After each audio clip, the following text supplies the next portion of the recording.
कोणाच्या बापाला भीती नाही। म्हणून आपली जगद्गुरू माऊली त्या पद्धतीने सगळ्यांच्या समोर एका चेहऱ्याने झालेल्या माऊलीला हरवायची।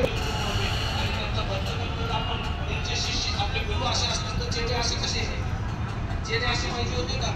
परंतु आताही आपल्याला जो मोर्चा काढायचा त्या मोर्चामध्ये आपल्याला बेकार वक्तव्य कोणीही करायचं नाही। शांततेच्या कारणाने आपण अध्यात्मवादी आहोत याच मार्गाने आपल्याला हा मोर्चा काढायचा। त्या पद्धतीने आपल्याला त्या ठिकाणी सुद्धा निदर्शने करायची आहे, घोषणाबाजी करायची आहे।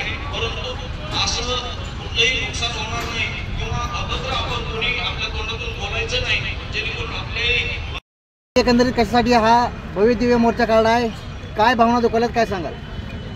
हा मोर्चा आम्ही निषेध मोर्चा म्हणून काढलेला आहे। आम्ही प्रथमतः तर काँग्रेसचे नेते विजय वडेट्टीवार यांचा जाहीर शब्दामध्ये निषेध करतो, कारण त्यांनी आमच्या जगद्गुरूंच्या विषयी एकेरी भाषेमध्ये उल्लेख करून त्यांचा अवमानास्पद शब्द वापरलेले आहेत। म्हणून आमचे सर्व हिंदू धर्माचे श्रद्धास्थान, अखंड हिंदुस्थानचे श्रद्धास्थान आणि हिंदू धर्माचं जगद्गुरू यांच्याविषयी बेताल वक्तव्य त्यांनी केलेले, या वाचाळवीरांनी असं बेताल वक्तव्य करायला नव्हतं पाहिजे। म्हणून त्या विजय वडेट्टीवारांचा आम्ही या ठिकाणी जाहीर निषेध नोंदवण्यासाठी या ठिकाणी सर्वजण जमा झालेलो आहोत। भक्त मंडळी, करायचं काय? खाली मुंडका वर पाय. वडेट्टीवाराचं करायचं काय? खाली मुंडका वर पाय. वडेट्टीवाराचं करायचं काय? खाली मुंडका वर पाय. एकंदरीत हा मोर्चा काढता एवढा भव्य दिव्य, याचं कारण काय?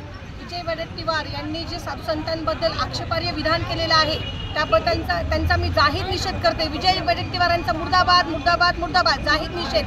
त्यांनी साधू संतांबद्दल जे आक्षेपार्ह विधान केलं त्या विधानाशी आम्ही बिलकुल सहमत नाही। हिंदू धर्माचे धर्मगुरू या नात्यांनी जगद्गुरू श्रींनी आवाहन केलेलं होतं, लाडक्या बहिणी आम्ही नाही आहोत का मुख्यमंत्र्यांच्या आहोतच, परंतु आम्ही त्या तत्वातनं मतदान केलेलंच नाहीये।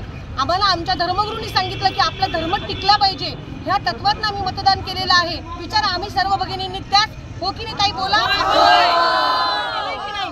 मग विजय वडेट्टीवारांनी कोणत्या अधिकाराने आमच्या साधू संतांचा अपमान केलाय? एकेरी नावामध्ये कोणत्या अधिकाराने उल्लेख केलाय? त्यांना कुणी हक्क दिलाय हा एकेरी अपमान करण्याचा? त्याबद्दल आम्ही सर्वजण जाहीर निषेध करत आहोत। आज आमच्या जगद्गुरू श्रींचं काय कार्य आहे त्यांना ठाऊक आहे का? ते करू शकतात का?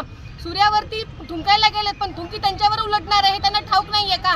म्हणून आम्ही त्याचा जाहीर निषेध करत आहोत की त्यांनी खुल्या आमपणे जगद्गुरू श्रींची माफी मागितलीच पाहिजे, मागितलीच पाहिजे। आज असंख्य लोकांना स्वामीजींनी व्यसनमुक्त केलेलं आहे। अवयवदान, देहदान अशा प्रकारचे अनेक हे आहेत जे त्यांना माहित नाही। सामाजिक उपक्रम कितीतरी आहेत, ते करू शकतात का? मग त्यांना बोलण्याचा अधिकार कुणी दिला? माफी